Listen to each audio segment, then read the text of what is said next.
Hello guys! Hello Virgo! Virgo, alamin natin ang weekly tarot reading mo. So ito ay from February 5th, 2024. Alamin natin Virgo kung anong messages, vibration, gabay, energy para sa inyong lahat. General readings siya, so pwede kang makaresonate dito. Gamitin mo ang iyong intuition sa panunood. Okay Virgo. Listening with your heart, soaring into joy. Childlike wonder fills my life.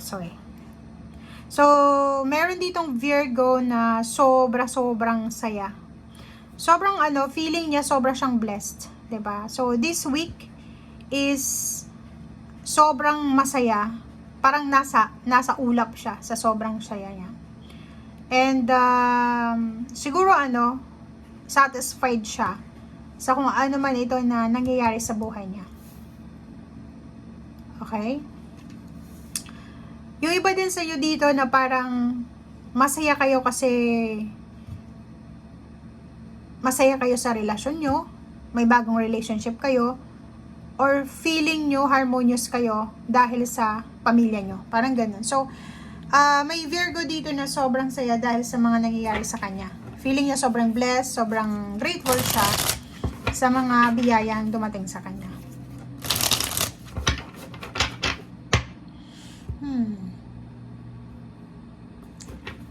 Okay.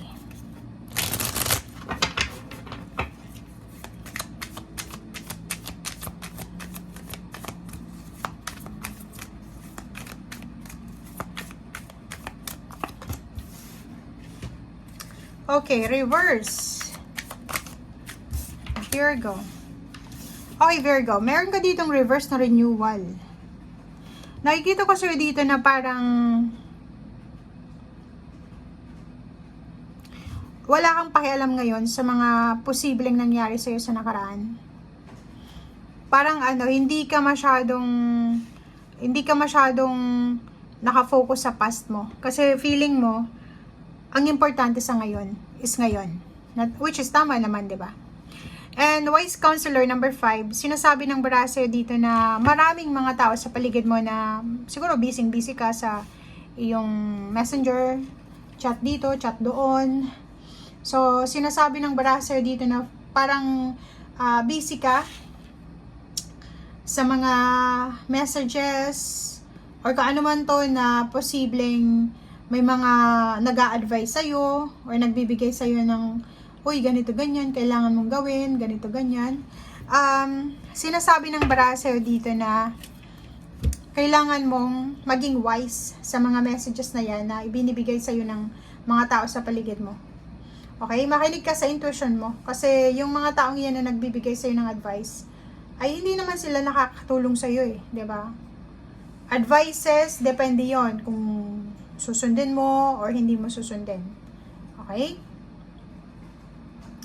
And sinasabi ng baraha mo dyan na kailangan mong maging matalino. Maging matalino ka sa mga decision making mo eh. Kasi kawawa ka pag hindi ka naging matalino eh. Parang aanohin ka lang niya. May isang tao kasi dito, it's either asawa mo siya, boyfriend, girlfriend, or pwedeng parents mo. Sumusunod ka lang eh. 'Di ba? Yun ang kailangan mong iwasan, yung sunod ka lang ng sunod. Dapat may belonging ka din. Diba? Sarili mong isip, sarili mong desisyon, sarili mong gawa, sarili mong, diba? Okay, ang ganda. Empress and Emperor. Babae ka man or lalaki. Marireclaim mo yung power mo. So, nakikita natin dito na, yun.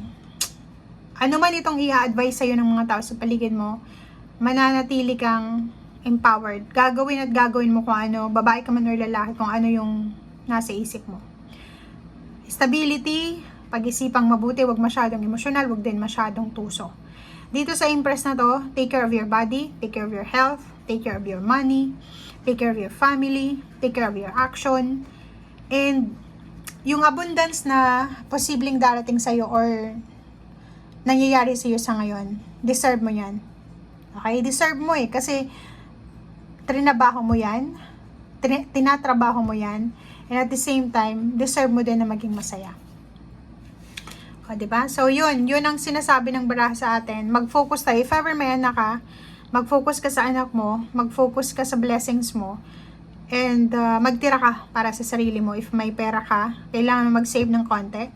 Bantayan mo din yung health mo. Ang dami mong mga naiisip na mga gustong gawin, simulan. And yung actions, kailangan mo yung actions mo is synchronize sa naiisip mo. Okay? I-organize mo yung thoughts mo, i-organize mo yung decision making mo.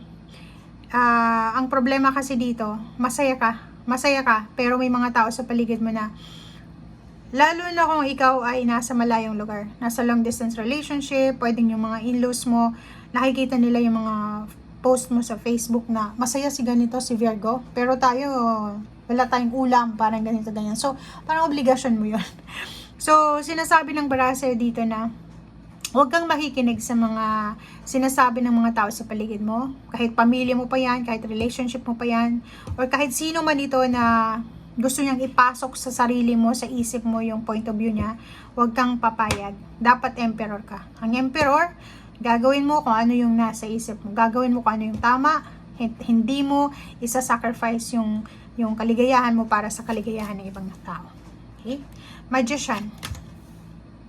Isang napaka-magical na pagbabago ang posibleng dumating sa'yo. So, may manifestation. Sabi ko sa'yo dito double confirmation ng empowerment to. Ihanda mo ang sarili mo dahil maraming manifestation, victory, success, leadership, abundance, ano pa ba? Blessings, learning, life change, freedom na posibleng dumating sa'yo.